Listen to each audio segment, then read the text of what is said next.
Welcome, everyone. I'd like to get started with the Martin County Community Redevelopment Agency meeting for Monday, July 28th. Let's call the meeting to order with the Pledge of Allegiance. Pledge allegiance to the flag of the United States of America and to the republic for which it stands, one nation, under God, indivisible, with liberty and justice for all.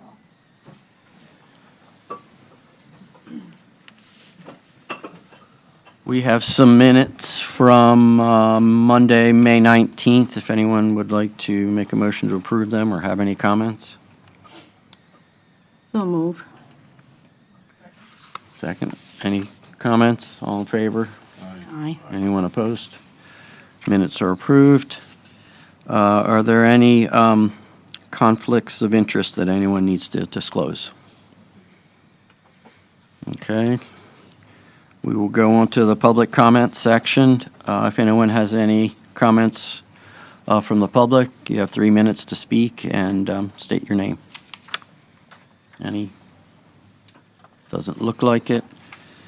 We'll move right into CRA Capital Projects Review for today. Good afternoon, Susan Corres, Office of Community Development. Mr. Chair, I would like to just take one moment to introduce a new member of our staff, Diane Rasick. Diane, wave your hand. Welcome. Diane is our new Community Development Specialist. So you'll be seeing her at all of the meetings, NAC meetings, CRA board meetings, and if there is anything that you need or have a question about, you can feel free to call Diane. Great Okay. for joining us. Diane comes from, actually from the Human Services Department. She was doing Veterans Administration. So she's an internal, if you will. Anyway, let's look at our capital projects. I am going to remark on quite a few, mostly because, as you'll notice, we're going to start bringing projects for your review and comment in a little bit more detail. So I'm going to go through what meetings we're going to do what, so you'll have some idea of what's coming forward. So I'm going to start with the Golden Gate Landscape Vision Pilot Project. That and the Golden Gate Neighborhood Improvements are two pretty substantial projects that Joy is working on in Golden Gate, and she's going to be presenting those to us today. So you'll get to hear lots more about that. Actually, our neighborhood improvements will be the presentation will be made by our consultant, Wen Dang. She's here with the company DDEC. Hobe Sound Dixie Highway Stormwater and Streetscape Project. The RFQ for engineering did go out. The bids will be open August 13th. So that's kind of exciting. Then we'll move ahead with doing the CMAR project, doing the CMAR strategy for that project. We do have now Hobe Sound unpaved roadways. That is something that is a commissioner priority in Hobe Sound, and we're working with Public Works to get some of those done. The first two are Southeast Eleanor Ave and Southeast Hammond Street. Those conceptual designs are being done, and neighbors are being spoken to about paving those roads. We have projects on our capital projects list now for Jensen. They've come back. They've come back. So we have Jensen Beach roadway and parking improvements specifically for Church Street redesign. The good news there is Jana has been talking with the owner of the property north of Church Street, and he has agreed to donate enough right-of-way that we can build a full street for Church instead of a yield street and get a lot more parking to be available for downtown. So that'll be fantastic. So she's working on that. And also in the roadway and parking improvements line item, we're also looking at Maple Ave and Jensen Beach Boulevard, a crosswalk on the boulevard, and some additional parking on Maple Ave, and some drainage work that we're doing right now. So yay for Jensen. And that one, I think, is going to come back to you next month. So we'll get to take a look at that. Yeah. Sorry.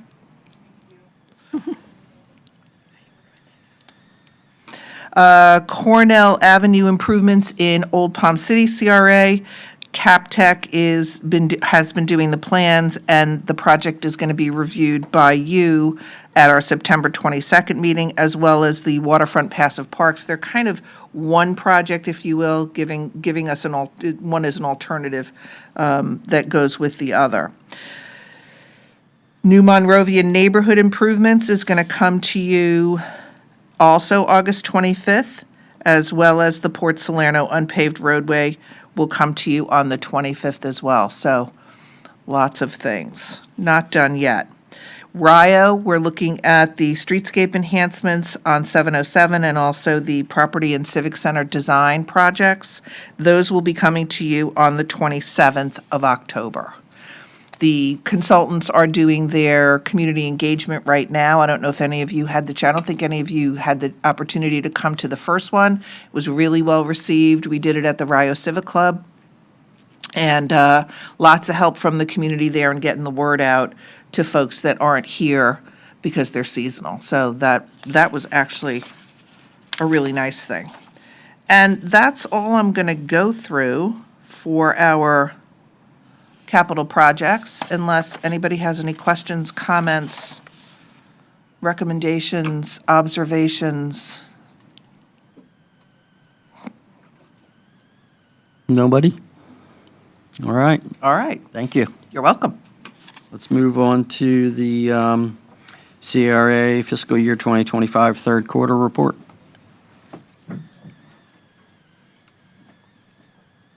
That's this one, Joy? Oh, thank you. Good afternoon. Joy Puerta, Program Manager. Hello? As we do every quarter, this is the update to the third quarter, fiscal year 2025. We compare it with last year's report. So the first is Golden Gate, and I'll briefly discuss at first the sewer, septic to sewer project, the El Camino, the landscape vision plan, and the neighborhood improvements. For the septic to sewer, we had 70% connection rate out of 775 properties, with 546 have been connected. The El Camino is currently under construction. The construction process has been going a little slow, but they're almost done with the clearing and grubbing at the north end. Everything else has been cleared and grubbed all the way to the south side. That's the project that runs between Indian and Jefferson along Camino Avenue. They have started doing the site layout and digging swales at the south end, and they will be moving further as we go by. They have assured me that they will be on track for the project to be completed on time. So we should be seeing more progress within the next 2 months. The Golden Gate Vision Plan. This is a project I brought before you that talks about landscaping along Dixie Highway, Bonita, Clayton, and Delmar with an unopened right-of-way pathway along Birch Avenue. This project will be discussed further under Agenda Item 251177. The Golden Gate neighborhood improvements, also this project will be discussed further under Agenda Item 251163. This is, again, the project that we are moving forward with to get a build grant, and we have our consultant that will give a presentation a little later in the agenda. Hope Sound, I've got 4 projects to talk about. First is the unpaved road in Hope Sound, the historic train station, the CRA investment program, and the RFQ for the Dixie Highway stormwater project. The unpaved roadway, let's see, is a project funded by the Hope Sound CRA, and it began in 2022. These are the first roads of many that we plan to pave. The Hope Sound Historic Station continues the process of refurbishing and adding features. The shelter structure was also moved to the site. Just want to point out, this piece was done, which is kind of cool. All the wood. Yeah. Yeah. I was in there on Saturday. Oh, you were? Walking around, yeah, I met with Pat about the landscape there, so. What does the inside look like? It's pretty rough still. Yeah. But It's got some interesting features. There's an elevated section, so on the left-hand side of this, there was an elevated section where I guess luggage was stored, so that it was kind of like a loading dock when people originally went there. They put their baggage in there, and then it was taken out. Well, that came from the train, so it was taken out and then put into a car, and people were driven to wherever their destination was, which was probably Jupiter Island most of the time. Very neat. Here's the completion pictures for the applicant number 13, which was at 1169 Southeast Dixie Highway. Next, we're going to go to Jensen Beach. There's two projects. DDEC is doing a study that recommends changes to West End Avenue and Maple Street. And I'll go into it further. And then we also have the Church Street project revived. With this project, at the June 4th NAC meeting, the consultant DDEC presented conceptual plans for possibly making Maple Avenue a one-way street, added parking, a new crosswalk with signage from Maple Avenue crossing Jensen Beach Boulevard near the community center, and parking lot drainage improvements. The pictures above show the crosswalk and signage improvements and the one-way directional signage for Maple Way. In May, the decision was made to go ahead with the parking lot drainage improvements. For the Church Street, meetings and negotiations were held with the owner of the property north of Church Street. I think Susan discussed that briefly in her update. We're asking for additional right-of-way to be donated so we can construct a two-way street with sidewalks, making it more pedestrian-friendly. The pictures show the property lines, the one-way street design, and the street looks like when the cars are parked on the grass and the sides of the road. Port Salerno, I'm going to go over these four projects: the New Monrovia Park, the neighborhood improvements, the unpaved roads, and the septic to sewer project. For the New Monrovia Park, we're still at 100% design. We're still waiting for the consultant to finalize the bid documents.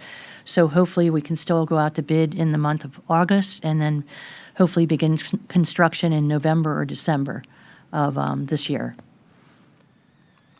The neighborhood improvements, this project is still under design at 60%.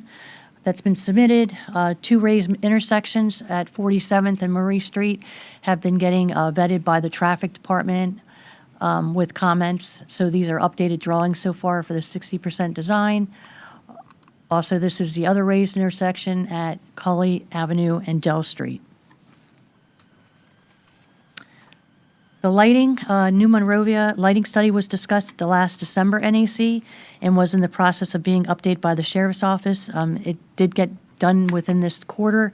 Currently, the STA was replaced with LED lights, and several lights in New Monrovia have been reported to Florida Power and Light and are currently being updated if they haven't already. I think there were at least 9, and then I just reported 3 additional ones last week. So. Palm City, I've got 2 projects here. Old Palm City's property that went out for an RFP, and also Cornell Avenue. With the Palm City property that went out to bid, just to be aware, I guess they are in the process of selling the property now, but the land between Newberry Court and Danforth Creek will be owned by the county so that Public Works will have access to the creek for upgrades and maintenance. And then the balance of it was being sold. Cornell Avenue, the existing conditions of Cornell Avenue on the left show the dangerous situation of the 4-foot wide sidewalk so close to the road. The right 2 images display a concept of what could be built to provide a larger buffer for pedestrians on the sidewalk. The next CRA is Rio, which we have 4 projects here. We've got the Dixie Highway streetscape, the Town Center Civil Clubs property, the Dixie Highway crosswalks, and the infill sewer. With these projects, the Dixie Highway streetscape, the plan is to extend a previous streetscape project in Rio east and west to complete the Dixie Highway throughout the entire CRA.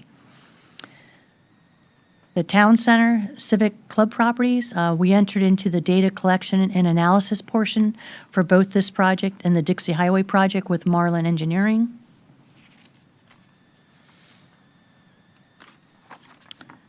The Dixie Highway crosswalks, location number 1, was redesigned to fit the pedestrian traffic better, and that is located, I don't know if you can see my cursor, right here. This one right here. Infill Sewer, Banyan Tree, and Onyx Drive, I don't know how to pronounce that, are both, Exora Drive are both private streets, but each property owner signed a utility easement agreement for the infrastructure installation. CRA-wide, staff provided a presentation for the Miles Grant Country Club about the CRA and what we're currently doing in the area. 3 new NAC members were trained. We submitted an application for the FRA award for the Palm City patio. We provided Martin Cares Session 3 on April 17th. We attended the Rio Civil Club dinner for the 75th anniversary. The CRA Capital Improvement Plan was approved on April 29th. Woohoo! Attended the district open house at the Tuckahoe Mansion, and the BOCC voted against the alternative compliance. Permit overview. Our permit overview always compares, of course, this quarter with last quarter. So the CRA commercial permits were up a bit from 2024, comparing 315 permits to 530 in 2025. And you will see why on the commercial permit page. So for the residentials, Rio had an uptick in residential permits due to residential roofing, replacement of windows, and residential remodels. Port Salerno had an uptick in permits due to the residential additions, roofing, shutters, window replacements, and new single-family homes, most likely due to Hurricane Milton. Also, Jensen Beach remained at 0. The residential valuation reflects an increase in Golden Gate due to new townhomes, accessory dwelling units, and a duplex.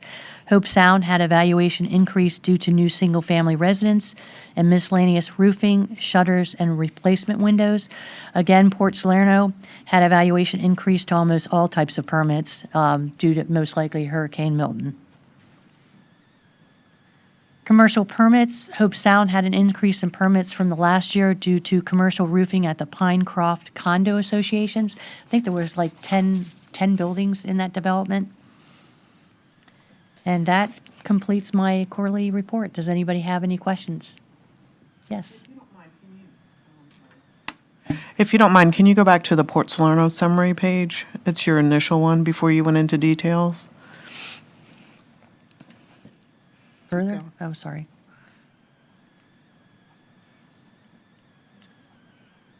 Because you got me excited.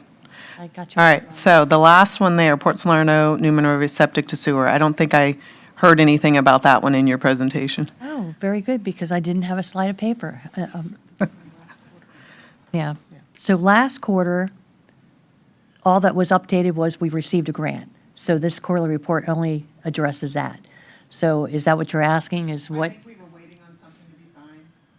Well, it got signed in this current quarter, but I'm only reporting on last quarter. Okay, okay. So I might be fibbing about that, because I'm not reporting on that. I'm not reporting on this quarter. That's correct. You'll learn that at the NAC. When I saw it, I'm like, wait a minute. Okay. Okay. Thank you. All right, you're welcome. Anybody else have any questions? Nope. Very good. Thank you very much. Not next again, am I? No. No, Amy's next. Yes, the CRA Resilient Martin Environmental Resource Vulnerability Assessment. This? Yep. This one? Just hit it, and it will be ready. So you say. Oh, you went too far. There you go. Sorry. Can you hear me? I don't know if you can hear me. Is it You have working? to pick it up. I gotta pick it up. Well, you have to talk into it. Hello. Okay. Hi, I'm Amy Eason. I'm the Environmental Resource Engineer for Martin County, and I'm also the Resilient Martin Lead. Here to present to you today the vulnerability assessment. I know 2 of you have seen my road show, so I hope you're still entertained. And the rest of you will get to see it again, because I'm going to every CRA to present, as well as our Chamber of Commerce's, so that I can reach as many people as possible. So my first question to you all is, have you experienced a hurricane? Okay. Have you experienced roadway flooding? So do you feel that you might be a little exposed by the climate? Just a tad. So Martin County had just completed the vulnerability assessment, and a vulnerability assessment looks at a way to measure the impacts from acute shocks, which are hurricanes, tornadoes, those things that just happen randomly, right? And then those chronic stresses to people, infrastructure, and land use. Chronic stresses are sea level rise, increase in temperature over time, increase in rainfall over time. So by looking at a vulnerability assessment, there are three components to that. There is exposure, which is, are you wet? There's sensitivity, how wet are you? And then thirdly, what's your adaptive capacity? Are you sinking? Are you swimming? Are you drowning? Well, that's adaptive capacity. And you've heard, save your money for a rainy day, right? Well, we all practice resiliency. And that adaptive capacity is resiliency. So why should you care about a vulnerability assessment? Well, it determines how resilient our systems are, that critical infrastructure that we depend upon every day.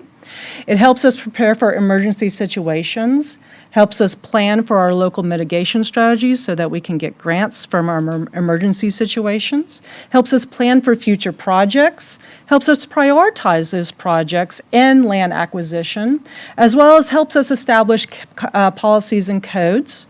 And for the most important part, it gets us grant money. Well, Florida statute actually dictates what needs to be in a vulnerability assessment and what I need to do in assessing those climate threats. So what we're going to be looking at is our critical assets in 4 categories: transportation, which are roads, bridges, and rail; critical infrastructure, those non-buildings like our utilities, lift stations, water mains; our critical community and emergency facilities, such as buildings, schools, and healthcare, as well as last, natural, cultural, historical resources, such as our shorelines, conservation lands, and parks. So we have to look at our critical assets, and then we have to look at those climate threats, which are tidal flooding, storm surge, and rainfall. And God forbid we get a combination of those. How many times have we seen a hurricane come when a high tidal event occurs and we have this 100-year rainstorm occur? Yes, we have to look at a combination of those things. We also need to look at present day and future projections, because a lot of our infrastructure has a lifespan. So our roadways are typically designed for a 20-year lifespan. So we want to make sure that whatever we build today can sustain a sea level rise in 20 years. So we might look at a 2040 projection. We may want to look at our buildings, such as our hospitals, or even your houses. We know those are probably going to survive 100 years, so we might want to look at a projection of a 2100 projection. There's also 2 different projection types. There's the NOAA intermediate low and a NOAA intermediate high. That's all dictated by, NOAA, and there's other projections out there, but these are the ones that the Florida statute actually want us to look at. And that's because I don't have a crystal ball. I don't know how fast sea level rise is occurring, so I want to be able to assess what kind of risk I want to do on those assessments as I'm looking assets as I look forward. So the first climate threat is tidal flooding. And when I'm looking at tidal flooding, I'm looking at the mean high water, which is there's 2 tides occur during the day. There's a high and then there's a higher one. So we want to be very conservative and see what that higher tide is, and then we want to add 2 feet for our king tides. We also look at the Virginia Key gauge. Why a gauge so far away? Well, it's got the longest period of record, more stable, more reliable record at this point. And then we want to look at those projections. So if I was looking at tidal flooding and say I have a road at 1.6, well, we do have roads at 1.5 in Martin County. I can reasonably expect today that that road would flood 10 times during the year. If I was to take that same 1.6 and project it over 2040, 2070, 2100, you can see that there's an increase in those tidal days, and it could go up to 150 days as we approach 2100. Well, what about here? Why do I care about Virginia Key? Well, you should also care about what's happening here. This is the gauge at the A1A bridge over by Sewell's Point. And if I was just to look at the mean high water, and I took that same 1.6 elevation, you can actually see that it crosses that 1.6 elevation 10 times. So we can see over time about 0.35 inches per year. If I was to look at the Roosevelt Bridge, and this is, again, a max elevation, and the black represents the 1.6 elevation, you can see that it crosses many times that year. So we definitely need to take in consideration sea level rise that's happening here locally. And that sea level rise isn't just 0.35, it could be up to an inch per year, depending on what projection you're looking at. Can you imagine in 10 years or 12 years, we're going to be a foot higher? So here's the tidal flooding maps. Here's present-day Martin County, 2040, 2070, and 2100. You may think, wow, that's not too bad. I see some flooding in some areas. Well, let me show you all 6 CRAs at once. Here's present day. Here's 2040. Here's 2070. And here's 2100. Now, the second thing that we look at is storm surge. I'm not going to show you all the CRAs in this one, because if you look at the county map, we're all impacted by storm surge. But storm surge is basically that 100-year floodplain elevation. So when you're looking at flood insurance, you're looking at that base flood elevation that occurs in 100 years.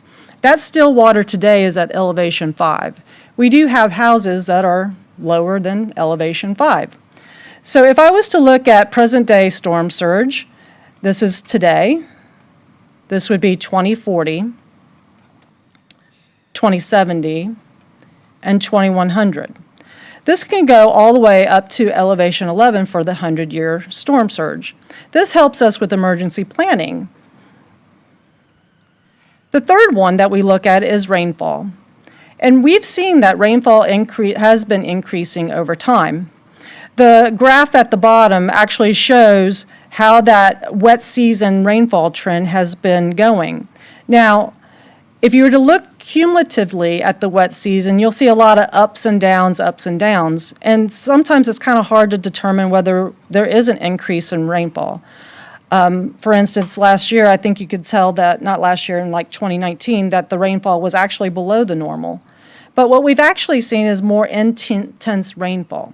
So we're looking at rainfall. We want to look at the 10-year rain event, and that's because our roads are designed for a 10-year storm. We want to look at a 25-year event because that's how our stormwater management system is level of services. And then a 100-year rainfall event is your finished floors. So over time, we've actually seen an increase in that rainfall. This was done on a model that just basically throws rain down, the soil soaks it up, and a little bit runs off. What it doesn't account for are the pipes that we have or the ditches where all this water has to go into. So we may actually see increased rainfall flooding, but this analysis doesn't take that into consideration. So if I was to look at today's present rainfall, there's this 2040, 2070, and then 2100, you see that there's an increase in inundation, of course, by the coastline, and that could actually be more, it could increase more because that doesn't consider the pipes and the ditches. So lastly, combination flooding. Well, if I was to take that 100-year storm surge, that 25-year storm, and look at sea level rise, I could be at an elevation of 7.5. If I was to look at 2100, that same storm could be at elevation 15.5. I'm not going to go through all the details, but this is a map that actually shows just that one event, present-day sea level rise, 100-year storm surge, and 25-year rainfall. So we take all this exposure and sensitivity analysis, and we look at the county assets, and we aggregate that into spots. And we see where these spots have a lot of the assets and how much they're being impacted. So we had determined that there's 25 hot spots that Martin County should kind of focus their funding on to address resiliency. And we also do a sensitivity analysis. I remember I told you that we use vulnerability assessments to help us prioritize stuff. So here's a table where, and it's just a snapshot of the roads. This helps us look at, for instance, if I was looking at Southeast DeSoto Avenue, I might want to plan for that road to be designed for the 2040 projection. And then I may not look at Southeast Bayway, I guess, let's do something I could say, Southeast Clubhouse Place. I may not look at that one until 2100. So this helps me prioritize which roads I would address, which buildings I would address, what community assets that I should address first. So that prioritization looks at, okay, am I wet? How much am I wet? And then I also add in their social factors, so social vulnerability factors, because a lot of times those areas don't have the means to be more resilient. So if I was to take, for example, and this is just Hobe Sound, I didn't include all the CRAs because you'll all get to see that when I come to your show, you're going to see that these are assets that are prioritized. So I might focus on the red areas, and then I may wait on the blue areas. But if I was to look at the whole county at once, you could see a lot of red by the coast. So there's a lot of focus in those areas that I'd have to do, that I'd have to look at those assets and become more resilient. We also included an urban heat analysis. This allows us to actually see where to plant trees in the future. It'll be a little sporadic here, and this example is just Stewart. As I said, I'll be coming to each of your CRAs and you'll see your place. But this is Stewart, so this would be 2020, 2021, 2022, and 2023. And that's just what has happened. This will allow us to be able to plan for green infrastructure, where to focus trees, streetscape. So this actually helps us with future projects as well. Another thing we looked at was sea level affecting marshes model. This is actually, it shows the transition of land during time, because you can imagine as sea level rise occurs, you got more salt water and less fresh water. So if I was to look at present day, this is the land use we have. You see a lot of developed dry land, undeveloped dry land. And as I go through 2040, you'll start to see some of that convert to flooded developed dry land and flooded forest. Here's 2070, and then 2100, and you start to see that encroach further into the landscape. So based off this analysis, we actually were able to see that there's a decline in swamp and cypress swamp. So we're losing a lot of that fresh water. We're getting transition from freshwater to saltwater marsh. We're losing some mangroves. And then we see an expansion of marsh and open water. And this actually helps us try to figure out where to redirect fresh water so that we can push that saltwater envelope back into the sea. So what do we do with all this? Well, the next phase, you're on the first phase of this road train. There'll be another phase, which is our adaptation strategies. When we're looking at adaptation, we're looking at 4 ways to adapt. We're looking at protection. So do I build a wall around my building to prevent that water from coming in? Do I accommodate my building by raising it or raising my road? Do I retreat and decide not to build in an area? Like I take the hospital that's in downtown Stewart and I move that, that's retreating. Or avoidance, I just don't build in those areas. Well, we do know that from a cost-benefit situation, that if I do a building-based adaptation, I actually get a cost-benefit of 4 to 1. If I do a community-wide one, I'm looking at a 2 to 1 cost-benefit. So the vulnerability assessment had 8 themes into it to help us get us ready for our next phase, which is our adaptation plan. So one was to do targeted resiliency planning. You got to see the hot spots. Well, this allows us to target our resources into looking at a more detailed analysis, an integrated watershed management plan, which could look at flood control, water quality, and sea level rise. So by using all 3 of those flooding types, or even with water quality, we know that adaptation measures for those flooding types actually serve everything. So by adding more green infrastructure, you're reducing your water quality and you're reducing your flooding. So this actually opens us up for other grant opportunities through FDEP, through FEMA, anywhere we can get grants. So by consolidating and doing a more focused study, we'll be able to do that. We also want to look at enhanced shoreline protection, because if you can imagine, as sea level rise occurs, okay, how am I going to adapt for that? So I may plan for living shoreline. I may plan for living seawalls. That's a thing, to actually make your seawalls more living. Anything to reduce the wave action that comes from storm surge is helpful. So we might want to look more at enhanced shoreline protection. Number 3, infrastructure fortification. We may want to consider raising our roadways, improving our drainage systems, raising buildings. Land use planning. We may want to decide not to build in certain areas, so we may want to make sure zoning is appropriate for those areas. Community engagement and preparedness. Well, thank you very much. You are number 6 on my road train. As we are preparing for this, we want to make sure that the public is aware of the situation, because we could be in a situation where the public may not like the policies we come up with. So we want to make sure we inform the public on why we're doing things. We want to look at long-term monitoring. I mentioned that Virginia key gauge. Well, we might want a long-term gauge here in Martin County. Modeling, we want to make sure that we're more focused, and then regional coordination. I'm actually working with South Florida Water Management District right now on a floodplain level of service study that includes not only Martin County, but St. Lucie County and a little portion of Palm Beach County. So to date, we have received a lot of grant money. We have received $625,000 just for planning money. No Martin County money in this. That's the state giving us money to adequately plan for this situation. We have also received several funds, about $11 million when you come together with the planning and the infrastructure, for projects. Those are 50-50 match. And a lot of times we're leveraging the state funds with the federal funds so that we can get projects fully funded. So resilience in action, we just finished MacArthur Boulevard. You can see at the top picture that was Tropical Storm Sandy, where we got to see Bathtub Beach, water coming in from the beach and water coming from the lagoon. Down on the left lower hand corner is a picture I actually took last February before they raised the road, and the picture to the right is after. And then you can see here, we actually have a seawall at Bathtub Beach. It's in the dune to protect our assets, protect the park, and protect the road.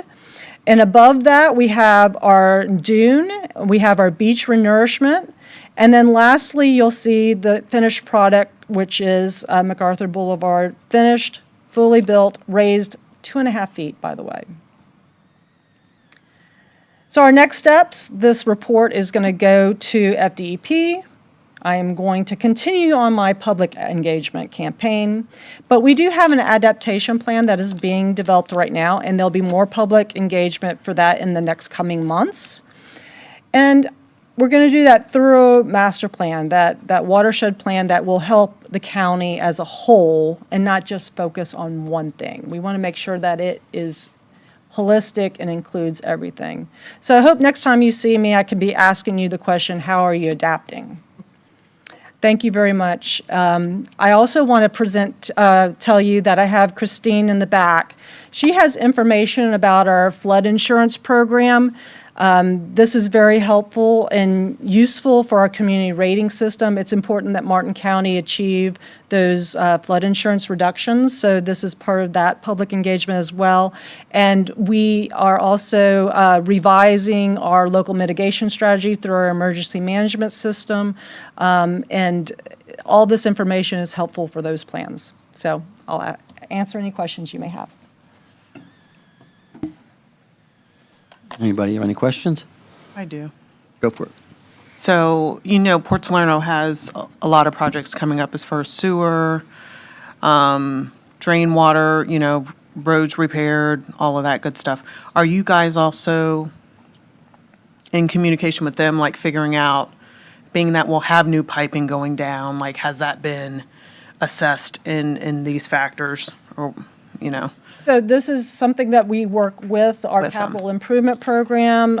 Each of our capital projects, since, I think 2 years ago, this is actually an update to a plan, so in 2021 was the first update. They actually implemented in the CIP program which projects should take in consideration sea level rise. And I know our area was part of that, plus the sewer and water quality and all that good stuff. I was curious if we were working together, especially with the funding and everything, with all of this. Yeah, it's a factored in. it's a little off, like the septic to sewer stuff's a little off with what's going on with the capital stormwater improvement and the stormwater, but I can tell you that, knowing that this information is out there, our CIP people are, looking into it and seeing where we can make improvements. Okay.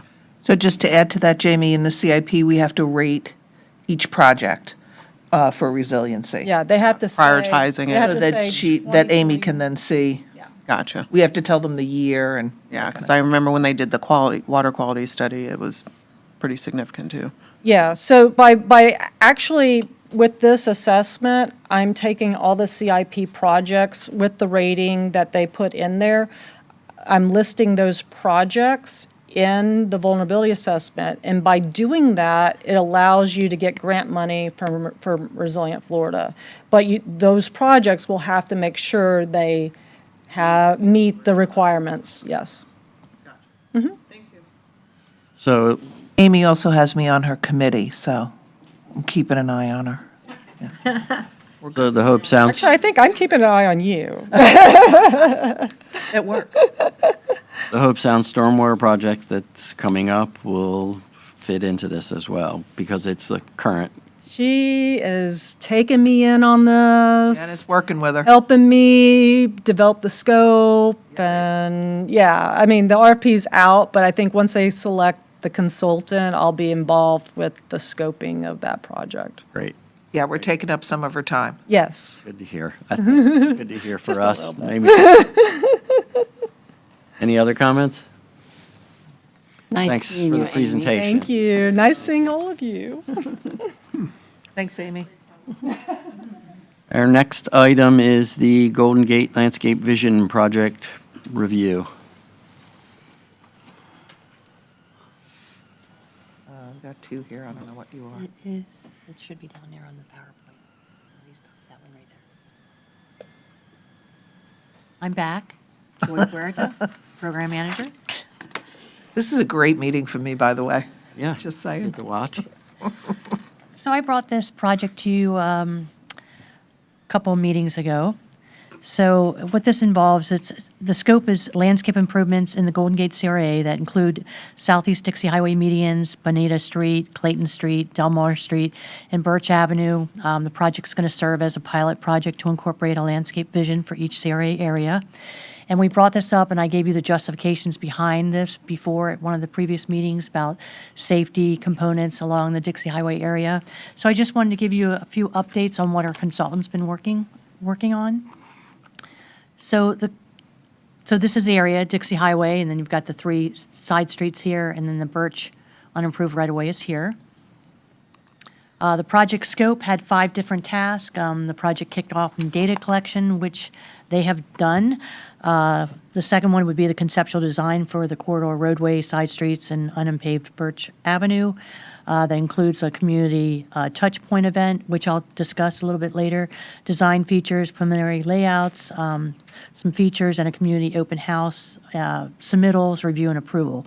And then the third one was cost estimate and phasing recommendations, plan preparation and construction documentation, and then project administration. So where we are now is they've done the project kickoff and the data collection, and we're under the conceptual design where they have done the data collection part. So I'll go into the existing conditions that they've done. They basically did 5 different areas. They identified the median plant palette and the side street plant palette for the top plant palette area. For the median and side streets, they identified the existing crosswalk utility combinations. The pocket park plan palette, they identified all the existing plant materials that were within that area. If you've noticed in that area, Birch Avenue actually has been cleared of all the exotics, and left in its natural state right now. And then the Pocket Park survey, we identified all the existing plant materials as well. The existing findings, crosswalks appeared seldomly used. Flashing lights do not seem to be operable. The crosswalks are sunken and dark-colored stamped concrete. Unintended impacts to the crosswalk, they hold water, heat haze, mirage effect. Lack of contrast colors create more of a shadow on the road and are not visible enough for vehicles. Left turns from the side streets make the crosswalks easy to miss on Dixie Highway. And then crosswalk signage and some banner signage are not visible, often hidden by tree branches, other utility poles, and visual cluster in the median.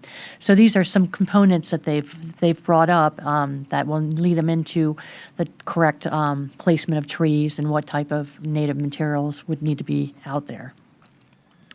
Also, key findings for the median.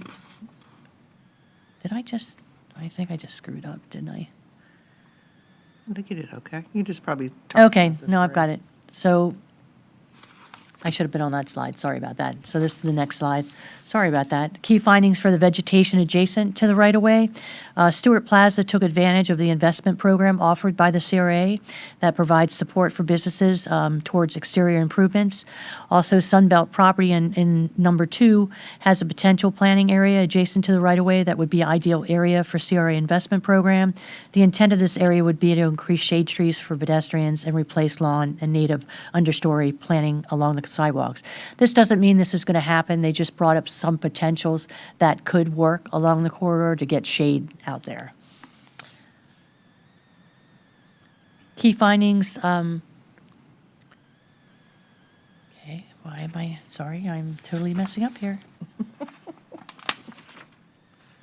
Okay.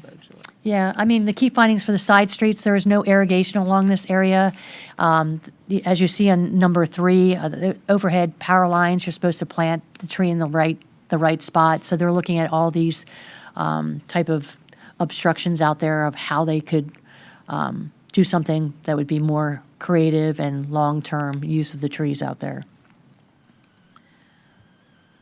The Pocket Park oak trees along the side streets are planted in small planting beds, not ideal for health or root structure. Many of the oaks along the side streets, okay, and see, I'm sorry, that's where I messed up. How do I back up? Yeah, there you go. So many of the oak trees along the side streets have damaged trunks. If you see in the 2, and it's very small, the median little planter areas, they're not large enough for an actual tree of that size. And then I already mentioned the right tree in the right place. And then I talked about the Pocket Park area already, the key findings. They already went in and removed all of the vegetation that needed to be removed from here. And hopefully, we'll come up with a nice design for a pocket park throughout that area. The next steps is a survey will be forwarded through Constant Contact prior to a community touch point event that we're planning to have in late October. At that event, we'll have booths that will be set up with initial concepts showcasing different design elements and character. A family barbecue is being coordinated with the Boys Club and Girls Club to have a free meal for the residents and business owners that attend. Also, a tree or a native plants giveaway is being coordinated with nonprofits, and native plants will be on display for the community to explore. So this is unique because instead of just having a concept drawing showing it, they're going to either have like a pop-up design on what it would look like, or even the plant itself so they can feel, because it's very important. This is a pilot program. We want it to be designed for the Golden Gate area and see what the residents want in that area. And then the next CRAs will be based on their uniqueness of their CRAs. So this completes my presentation. Do you have any questions? I do.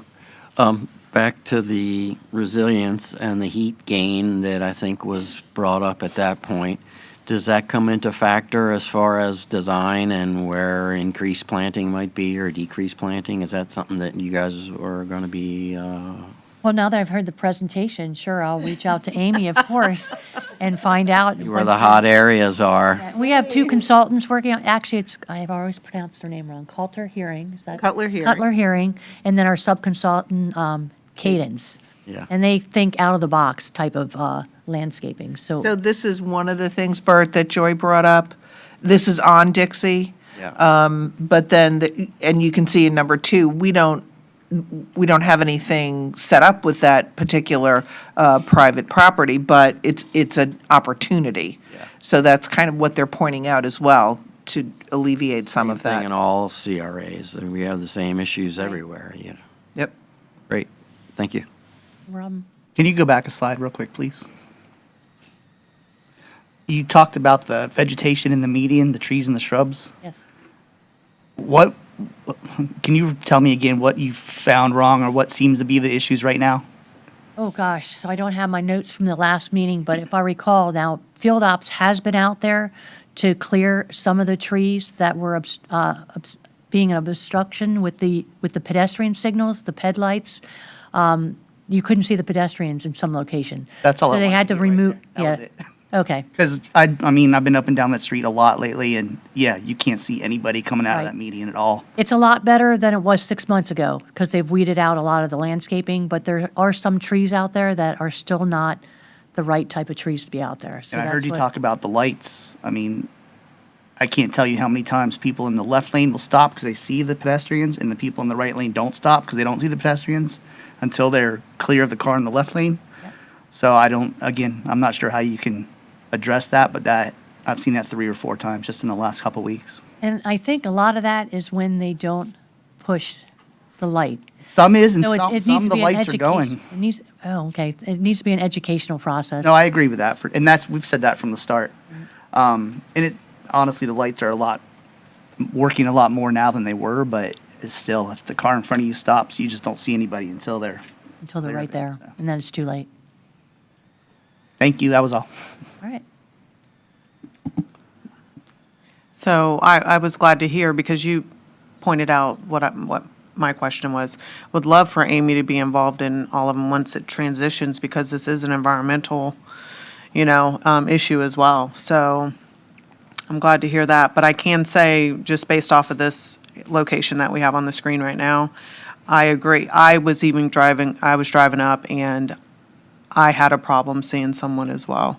And I can say recently it definitely is better, because as you guys know, I do home care. So I'm usually all over the place. So I can say it's better. It's not quite 100% yet, but it's definitely better. Yeah. Yeah, I don't know that any street's 100%, but this one definitely needed. But it's definitely better. It needed something. Yes. And the first shot that we all took at it didn't work out as well as we had hoped. So this is sort of our second go-round. And I think And with we're an gonna engineer correct some of involved, them. that'll help too, you know? Yeah, So yeah. So a lot of things will be corrected here. If you guys have any other recommendations for this at any point, if you go home and think about it, or you're driving down the street and something comes up, please email Joy and let her know, because we've got folks working on it now, so. I mean, I think the biggest issue, and as you know, I've mentioned it in Salerno along Dixie, it's just they need to keep up with the trimming.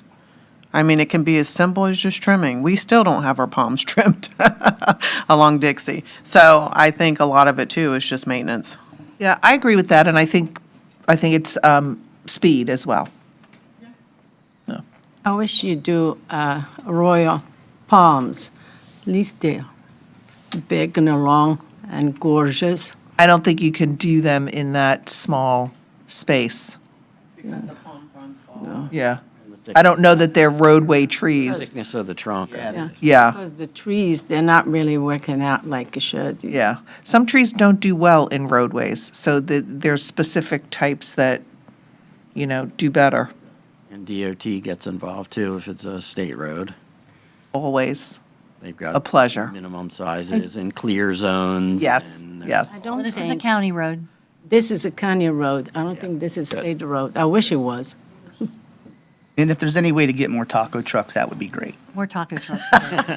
And this won't be the last time you see this. I'll bring it back when we have typical sections and plant material that you can see. Anyone else? Very good, thank you. It looks like a great project. And I'm happy. How do you like that? Very happy. Make sure we get that in the minutes. We're going to go on to new business, and Joy has our next presentation, the Golden Gate neighborhood improvement project. So I'm going to introduce Wen Dang. She is the principal in DDEC, and she's been our consultant on this project. And she's going to walk you through what are some of the findings that they've had and where we're going. Hi, good. that? Thank you. That was good? Good afternoon, Wending. I'm a transportation engineer. My background is traffic engineering. So I had the pleasure of working on this project for the Golden Gate Neighborhood Improvements Project. And ultimately, we were asked to produce a report that can support a build grant for later this year. So at this particular occasion, we are presenting on what our findings, our existing conditions, what we find out as we investigate the neighborhood. The other aspect of it is we will be making proposed recommendations. It does have to go to the NAC meeting on the 4th first before we come back, but I'd like to present to you our findings on here. If you can excuse me, it's probably better if I use We the just- mouse. Yeah. Or Do you have something? just tap over, yeah. I'll just tap for you. Perfect, thank you so much. So the next slide, thank you so much. So we're all aware, the first thing we've done is we looked at the boundaries, and we did a lot of investigation as far as like data layers that's available here. So I'll go through all the data. It's going to be very data heavy, so I'll speed up or slow down as needed. But the project, as you're aware, is bounded by your areas, and especially within the US 1 area. It's primarily residential, which is, I think it's a really great opportunity. And can we go to the next slide? And where we are with the project, we kicked this off early in the year, in the spring. And we spent the past 3 months at the beginning of the project with data collection, scraping everything that we can find from traffic data, crash data, demographics data, and then ultimately, as we're building out our proposed recommendations, we have to align with our baseline information. And so as we're going out to moving into fall and coming up with a proposed recommendation, a cost estimate, our benefit cost analysis, everything that's needed for the grant application itself, and then feeding it in and taking it back to the CRA board and ultimately applying for infrastructure dollars that would support this project. Thank you. So very important, we look at demographics. And why, right? Because the prioritization of funding is based on the community needs. So that's the first thing that we've done is we looked at all these data layers for poverty rates. What does that look like in this area? And is it disadvantaged in comparison to the rest of the county? And then we looked at the zoning and the zoning requirements. Who is it going to serve? Oh, it's fine. Yeah, no, it's fine. We also did a lot of data collection in your traffic data as well, because your traffic data dictates if you're able to, what type of roads that you can design, right? We have a preliminary planning level document, but for us is we have to look at feasibility. What will fit in the right-of-way that we have, and what can we do with the data we have? Thanks, Joy. Next slide. Yes. We also did conduct a site visit, and we're happy to see that there are improvement that's coming into the neighborhood. But we also see things like, as you can see, this first image right here to the left. There's you have a sidewalk, right, connecting to the existing road, but you're missing ADA ramp, right? These are these are basics that we need to make recommendations. We also find that there's also a lot of parking that is in need in the area. People are parking on our swales, so it really blocks our drainage capacity in our open swales. We also found that there's quite a bit of, and we think about infrastructure in general, is that when there's a heavy stormwater event, is our drainage system sustainable in delivering this and percolates the water into the ground, because this is a natural system. We don't have this in the presentation, but to build on the resiliency plan, we actually did a heat island. We studied tree canopy on the entire community itself. And so part of our creating a walkability multimodal complete streets program is to creating a scenario where we can encourage people to walk more freely, and that is creating opportunity where we can plant more trees. Thank you. And so, and here we are with traffic data. So there's a couple ways that we collect traffic data. Some are available online, which is an open source data. In our local and our collector streets that's in the neighborhood, that data is not available. So we have access to Placer AI. Those are data analytics. Every time you use your cell phone, they aggregate the data and it gives us traffic volume on every single segment that's in your streets. So the good news is we compare that to what's your feasibility on your two-lane road and what's that level of service, and is there opportunity for us to make recommendations on what type of streets that can be designed in this neighborhood. At first we were collecting a 5-year statistic, but we end up pulling 10 years of crash data that's available through Signal 4 Analytics. And then we looked at the heat, basically a heat map on where these crashes occur, where are your fatalities that occur, because that's very important. So we do have pedestrian fatalities inside the neighborhood, not just on the proximity of US 1 and Dixie at this location. So we see that, making recommendations for safety, and we know that neighborhood traffic calming is a must in this area, but we also have to apply what's best practices in the neighborhood that will give us a desirable speed in the community. So, and these are the things that we looked at because it helps us, right? FHWA has a dashboard.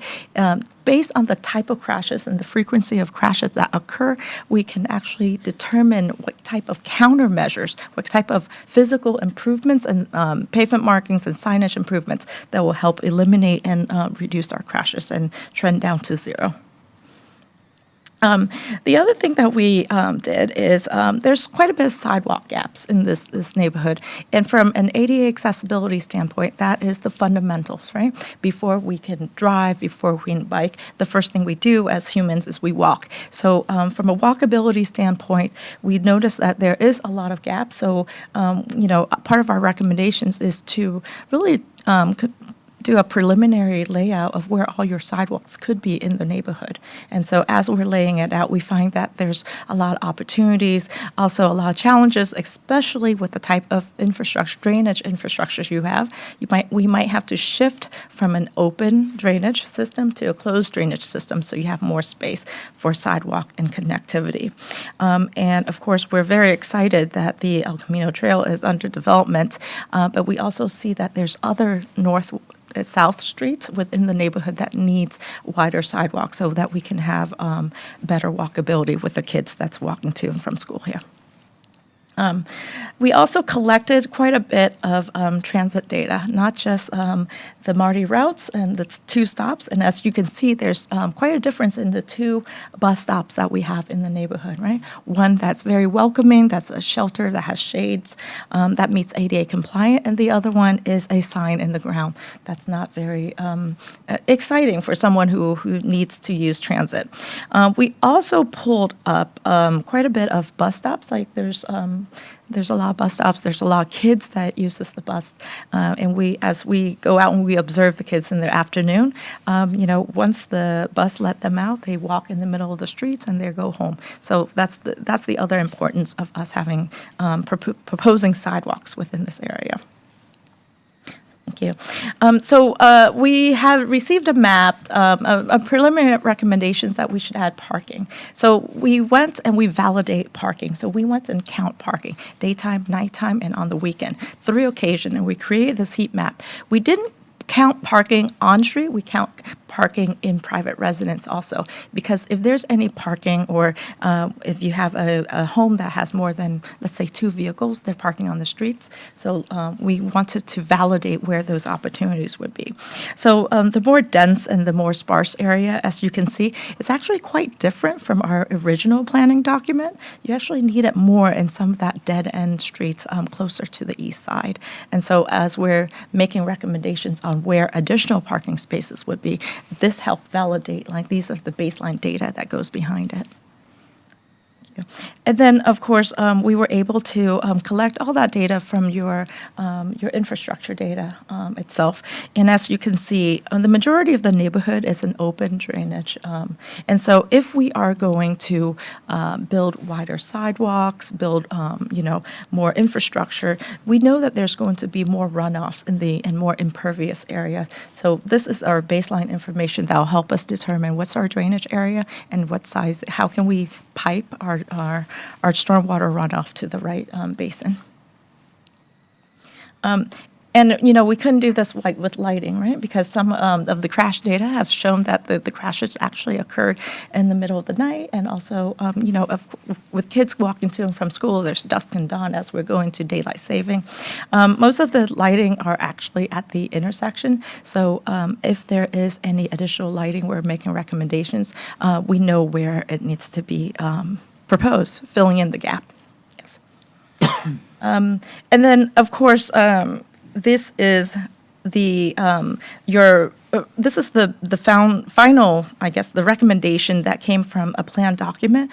As we're looking at this document, we know that, yes, there's existing facilities that we need to consider, but it's also there's other plan improvements that we need to fill in the gap. Because as you can see, there are some recommendations on roundabouts and speed tables. But when we think about best practices, when we want to know what type of design speed that we're designing for the community, we need it in a system that people are not encouraged to have lead foot after they pass that one traffic calming scenario. In other cases that we found that sometimes, when we go through this planning exercise, a proposed mini roundabout or roundabout may not fit because you have a geometric constraint or you have infrastructure constraints. So we're going in and we're revisiting that foundation, that recommendations, and we'll be coming back with a proposed recommendations of what is feasible. And so ultimately, we will be coming back to you in the next meeting with proposed recommendations for typical sections, so you get to see from a 3D concept of what each road would look like.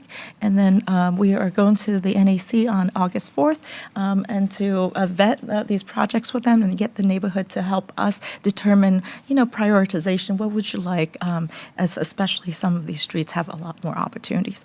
And that concludes my very quick and short presentation. Do you have Thank any you. questions? That was interesting. Anybody have any questions? Lighting, I know. lighting. All right, lighting. it's good. So when I have a question, Yes. build grants. What kind of dollars are we talking about to do something like this? And do we phase it? Do we? Yeah, so build grants is, it used to be called RAISE grants or CRISI grants, depend on which administration that's in. So right now, it changes every 4 years depending on the administration. Technically, it's a higher dollar grant. I think there will be a consideration, looking at the demographics, that there will be a match. So you already have the El Camino Trail under construction, so that is already your match dollar for some of this. Like the city of West Palm received the last RAISE grant. It's very competitive. It's really, you're competing for this whole state. And the highest dollar amount that was I think awarded last year was $45 million. And so the West Palm received a $12 million grant. And I don't know if you remember, Susan, in the Roosevelt Estates neighborhood, very similar to this. They have drainage issues. They don't have sidewalk. They have a swale system that needs to go to, to close drainage. They don't have curbing. They need traffic calming, just like this. Very, very similar to this. And so these type of projects, they're usually bigger tickets, but the intent of us preparing this planning document is like a playbook, so that whether if it's a segment of street that you want to build on a resiliency grant, you can take that out and build on that. If there's state appropriation that you want to capture for maybe some of your gateway features or anything like that, you can do that also, and all of that can be rebalanced. But it's competitive, but the dollar is pretty good. It's pretty high. Okay. Yeah. Yes. I like how you think because that was my thought process. So will she be involved in we're planning for Port Salerno? Because you know how sometimes the cart comes before the horse. So before any any of our sidewalks go down, the lighting and all of that, is she involved in this as well? No, she's not. This is just strictly Golden Gate right now. I'm just wondering, because then we put all this down, and if we have to analyze anything, we're coming in later? No, the improvements that we're doing in the neighborhood, in the new Monrovia neighborhood, this kind of project is a community-wide project. That's the way we know that Golden Gate is going to be able to do this. Port Salerno has a lot more dollars. I see what- So you can do your projects now. Okay. You don't have to wait. So this is so that, therefore, you can financially be able to do it? Yes, because of correct, because income in ratios Golden Gate, and we all that might stuff. be able to match some of it, Gotcha. but we'd never be able to raise the funds to actually do the whole thing. Okay. Yeah. In case you don't know. Just a different strategy. Yeah. Just a different strategy. New Monrovia is too. Golden Gate is very guys are- poor, so. Okay, thank you, that clarified that. Yeah, sure. Yeah, it's a substantial more improvements that are being designed right now. And the fortunate thing is, if we don't get the grant, we still have plans that will be at 30%. So depending on phasing, if we needed to move Then forward. we could look at other grants, Yes. we could look at other sources and maybe do some at a time. And we have the justification for future grants. Yeah. This was all Joy's idea, by the way, so, just letting you know. If it like works to really think well, outside- I like if to it think works outside well, the she box. gets all the credit. Nice work. Nice work. Yeah. Nice job, Joey. I thought she was crazy, but no, I'm teasing. No, she's not. I think you have to be a little. Why, thank you. I Amy, you remember Joey. appreciate that. Any other questions? Thank you for the presentation. Thank you very much. Thanks, Gwen. Let's see, we are on to old business. CRA project program updates. Oh, now you got to do something. Took my stuff. I don't know why it's not working, though.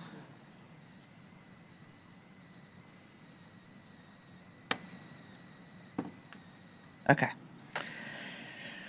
Just a few updates for everybody. So just to let you know, I know you were all interested in the digital history project that the library was doing. Just wanted to update you, we do have our letter signed by the chair, so that's going to go to the board. And also that the Library Foundation has set up a gift fund for accepting donations for the Martin County Digital History Project. If anybody's interested in that, I can send you the link on how to participate in that, and you can share that with anybody that you like. So I'll make sure that you all get that in case you want to send that out to your communities. I wanted to tell you about some of our Board of County Commissioner updates. June 17th, we didn't have a meeting last month, so we missed some of that information. On June 17th, Board of County Commissioners meeting, there's a property in Golden Gate that the board has given to the Police Athletic League. And I could have sworn I put it on here. Oh, there we go. Just want to show you where it is. Just to give you a little idea, here's Fairmont, so here's the community center, here's the trail, here's El Camino, and it's this property right here. There's a vacant piece. This little property is something that Powell purchased, and they're going to be building a building there for, I'm sorry? That little property was donated. Yes, to Powell from the, so it was surplus property in the county. They had a great reason for wanting to utilize it, and so that happened at the June meeting, which was fantastic. The July 8th Board of County Commission meeting, we did our quarterly report. We did 2 quarters, and it was fairly well received, I think. And then, at least I haven't heard anything else. And we're going to go back and do our last 2 quarters when the 4th one is done to the commissioners. And also, the Palm City property. I'll show you where that is. Come on. So here's Martin Highway. This property was sold. We did have, so last quarter, as Joy reported, we had one person that answered the RFP. It was not a complete solicitation, so we had to redo it, and then we did get a bid that kind of matched everything we were looking for. So as she said, this piece here is going to be the county's. So the county has purchased that for stormwater. This is Danforth Creek right here. And then this piece will be for the purchaser. And they are going to do some mixed-use development there. I think it's going to be really nice. I think it's going to be what the community is looking for. We had put out the RFP, we made gave it very specific criteria, and it's a local, so that's kind of fun. Yeah. Great. So that was fantastic, which means that we've been made whole in the Palm City CRA. Yes. The little triangular piece between the red line and the building to the left, is that in the, This yes. little deal? Is that part of the creek? Do you happen to know? I don't know who I'm owns curious. that. Jordan, do you know who owns that? It's not the county's property. It's just kind of odd that it's now an odd shape behind this other parcel. Yeah. You know? Well, it's always been that, but. And then if the creek is there, I mean, maybe it's preserved for that. Well, we're getting access where we didn't have access before. Right. That's the importance of us having that piece. And then it made it, it made the buyer be able to purchase. I like the idea. Yeah, I think it's going to work out really nicely. So that was great news. July 21st, Board of County Commissioner meeting, that was just earlier this week. We had our budget workshop, and our fiscal year 26 tentative budget was approved 4-1. There's been a small decrease in millage. So what happens at the workshop is that the millage is set. At the 2 public hearings to come, and I'll give you the dates, that millage either remains the same or can go down, but it cannot go up. So you'll all, as residents, be receiving your trim notices, and you'll see that your millage rate has gone down a touch. The 2 public hearings are scheduled for 5 o'clock on Wednesday, September 10th, and Tuesday, September 23rd. And the budget that is approved will begin October 1st, 2025 for fiscal year 2026. And the last thing I have are 2 videos that I don't think you saw.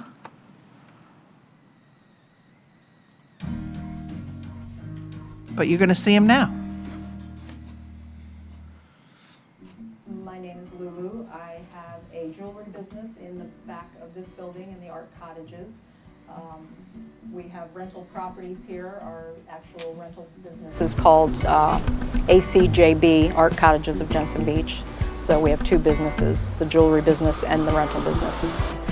Thanks to the CRA program, we painted our building, which was in dire need of paint, created a spot that people remember. The paint is fresh and bright and beautiful.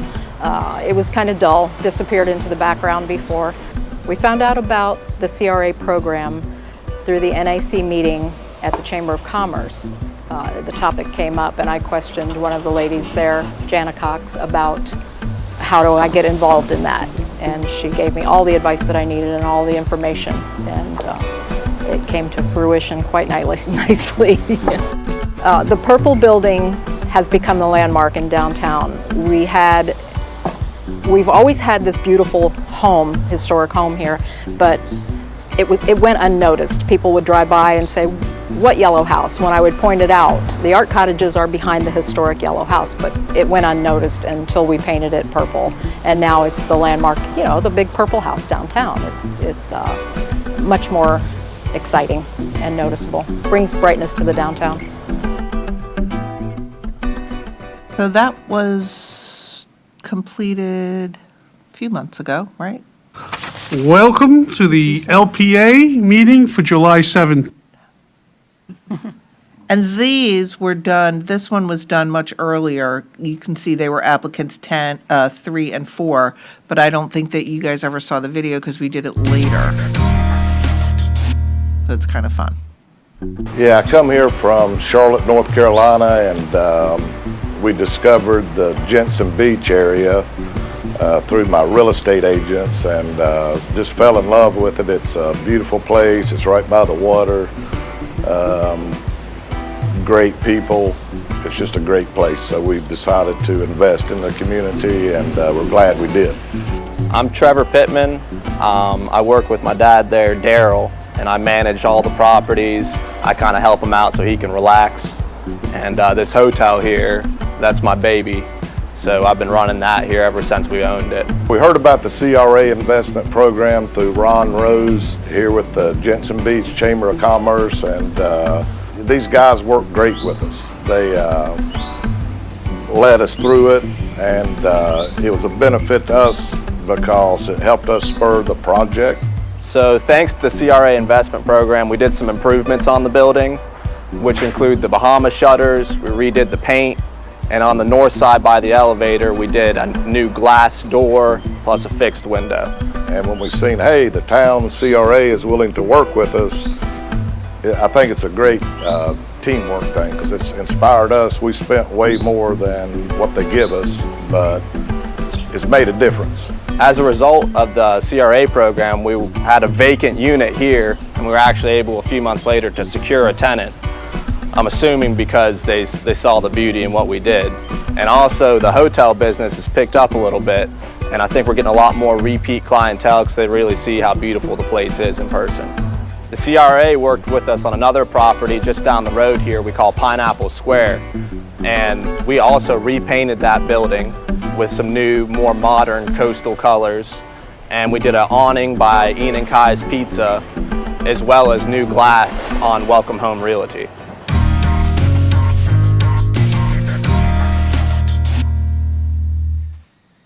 So yes, I did write all of what they said. All of the comments were written by me. No, teasing. I think Jana did, actually. But so I think that's it for us today, unless there's any other comments, questions, or anything else. I know we have to take time for our, Public comment? yeah, well, we have to do that, but also we'll take some time in between this and art. Yeah, take a break. Turn it back over to you, Chair. Move on to, well, any other departmental comments, nothing there. You got that taken care of. So a public comment section, if anyone has any comments from the public, we have a few minutes here. Nobody's interested, so any member comments? No member comments, any staff comments? Okay.